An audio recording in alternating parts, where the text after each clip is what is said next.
大家好，我係 Nona， 歡迎嚟到我 Nuna 珍嘅 channel。今次呢，就想同大家整粟米飲品，一條4、5蚊嘅粟米呢，就整到幾杯，真係好平。咁重點係呢，佢好健康啦，同埋有啲飽肚感。咁呢條片呢，有2個食譜，原味粟米汁同埋粟米牛奶，2個口味。咁仲會講埋呢點樣整到好滑溜嘅秘訣。大家記住睇晒成條片，你整過一次呢，就會知道有幾容易整噶啦。咁我嘅頻道呢，仲有中西式小菜、甜品啦、小食同埋湯水，咁希望大家都去睇埋 like 同埋撳 subscribe 隔籬嘅細鐘仔，咁我出咗新片呢，先可以通知到你一齊整嘢食噶。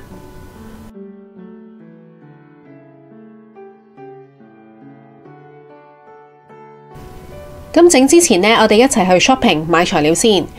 今次呢，我就買咗13蚊一份，有3條粟米，咁睇落去條條都好靚啊！粟米呢，就最好有皮包住啦，就可以保持新鮮。咁剝咗皮嘅呢，啲水分呢就會容易啲蒸發。咁但係呢，有啲菜檔呢就會剝咗少少嘅皮，好似而家咁樣，就 show 俾啲客睇下呢粟米粒飽唔飽滿啦。咁我哋有得睇呢，就盡量睇下佢靚唔靚，有冇光澤啦。咁其實呢，粟米點為之靚呢？咁有3樣嘢要注意嘅，就係啲葉呢要鮮綠色啦，咁同埋粟米鬚呢就淺黃色。咁仲有呢，你睇下啲粟米粒呢，佢飽唔飽滿，有冇光澤？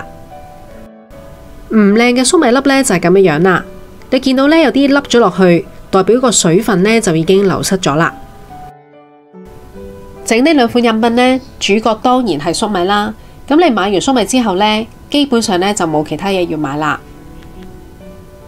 落唔落糖呢，都係睇你自己口味啦。咁你想要甜嘅話呢，就可以準備埋啲冰糖。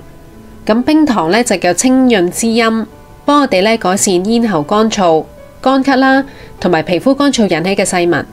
咁但係如果呢你咳嘅話呢，同埋有痰，咁啊最好就唔好食啦。咁你想整粟米牛奶嘅話呢，就要買埋3.5或者以上嘅牛奶。咁啲奶味呢，就會香過用脫脂奶啦，或者低脂奶。咁我覺得呢，如果用脫脂奶呢，咁不如就咁整翻原味嘅粟米汁仲好啦。咁如果你中意好香濃嘅奶味嘅話呢，咁呢條藍莓意大利奶凍呢都好啱你整噶。嚟緊出場嘅材料呢就勁啦，咁落埋佢呢，我哋整出嚟嘅粟米汁或者係粟米牛奶呢都會變滑。咁呢個秘訣呢，就係個個屋企都有嘅飯或者係米，咁淨係落少少呢個口感呢都好唔同啦。咁之前呢，我拍嘅蛋白杏仁茶呢都有用呢個秘訣，好好味噶。呢度就係原味版、冰糖版同埋牛奶版嘅材料清單。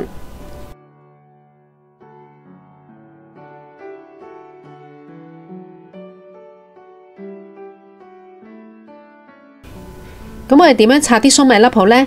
咁首先呢，就可以將個粟米呢就截開一半，咁跟住呢，就用方法呢，就將一行嘅粟米呢就拆出嚟，咁樣呢，就會容易啲搣其他嘅粟米粒出嚟啦。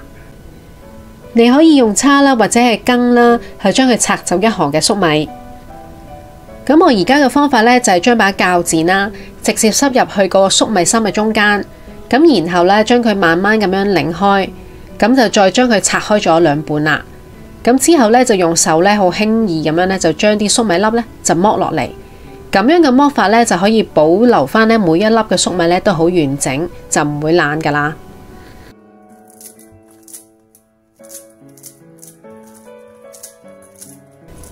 點樣先可以整到又濃又滑呢？咁第一，記住唔好生榨，如果唔係呢，就係水同埋渣會分開，鞋啲啦，飲落去呢就冇咁滑噶。第二，我哋加少少鹽呢，將佢烚10分鐘。咁喺個鑊或者鍋入面呢，加啲凍水，跟住呢就放粟米粒。咁粟米種嘅時候呢，其實佢係吸粟米鬚入面嘅維他命，咁橫掂都有喺度。咁我哋唔好嘥啦，就落埋啲粟米鬚同埋粟米芯一齊，將佢煲10分鐘。咁希望呢吸收晒所有粟米嘅營養，咁幫我哋消腫利尿同埋清熱去濕。如果你想要甜呢，而家都可以落埋冰糖喺啲粟米水入面。咁加少少鹽呢，其實就想提升粟米嘅香甜程度。咁我哋凍水落噶嘛，水滾之後呢，我哋就將佢較到中火，就將佢烚10分鐘。咁第三，我哋烚完之後熄火，即刻咧就撈翻起個粟米，整乾佢，咁樣咧就可以幫我哋 keep 住粟米嘅味道。第四，我哋留翻烚粟米嘅水咧就唔好倒，咁啊一陣間用有粟米味嘅。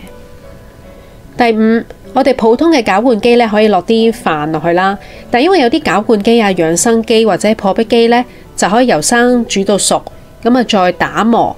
嗰啲機咧，你就可以落啲米落去都得嘅。咁啊，所以視乎翻你係邊一種機咧，就落米或者係飯啦。一齊整粟米汁先。咁最緊要咧就係掌握粟米同埋水嘅比例。咁啊，將烚好嘅粟米粒啦，同埋頭先嘅粟米水咧一齊放入攪拌機。咁你想甜啲濃啲嘅話咧，就落少啲水。咁記住要落埋1殼嘅米飯一齊去打。就咁打溶咗嘅粟米咧，就已經好滑好香噶啦。咁因為頭先我哋已經烚完啊嘛，咁所以咧就唔會話渣同埋水分開，咁就會比較綿滑啲嘅。咁如果你用破壁機啊，或者係識加熱嘅攪拌機呢，咁步驟都一樣，只係呢你落生米呢就去代替啲米飯就得噶啦。頭先整粟米汁呢就落粟米同埋粟米水，咁如果整粟米牛奶嘅話呢，你可以落晒牛奶去代替啲粟米水，咁視乎你自己想要有幾多奶味啦。咁今次呢，我就用1條粟米、500毫升嘅牛奶啦，200毫升嘅粟米水。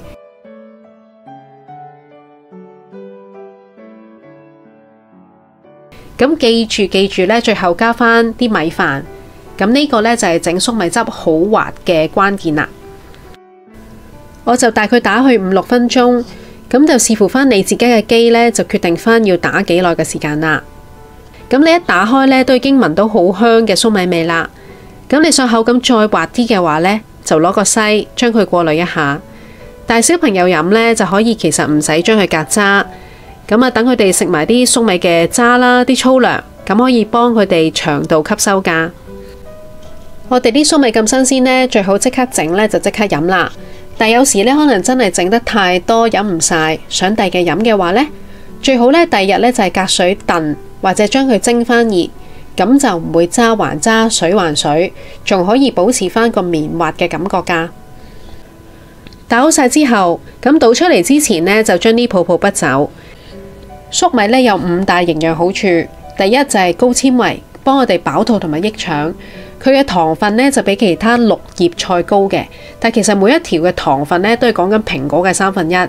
咁一條粟米呢大概係大半碗飯左右嘅熱量。咁雖然佢嘅膳食纖維呢比白飯多，咁但係呢佢主要成分都係澱粉，同埋呢就係佢冇人體需要嘅2種氨基酸。咁所以呢，就唔好用粟米去代替米飯，我哋就咁當佢係小食就好啦。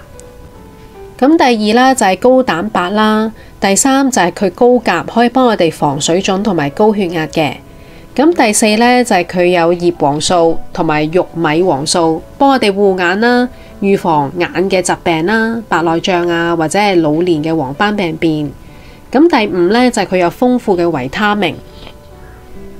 咁甜甜啲嘅嘢呢，我最近都有整咗款甜品，就係雪蓮子鮮百合糖水，好滋潤。咁呢度呢，大家都可以撳嚟睇下啦。咁話咁快呢，今日我想同大家介紹嘅粟米汁同埋粟米牛奶呢，就已經整完啦。咁希望大家都會試下整呢個咁健康、咁有營養嘅飲品。咁我嘅頻道呢，仲有其他嘅片呢，咁大家可以去睇下 ，like 同埋 subscribe。記住撳埋隔離嘅細鐘仔，咁我出咗新片呢，先可以通知到你，一齊整下嘢食。咁希望下次再同大家空氣中分享，多謝晒。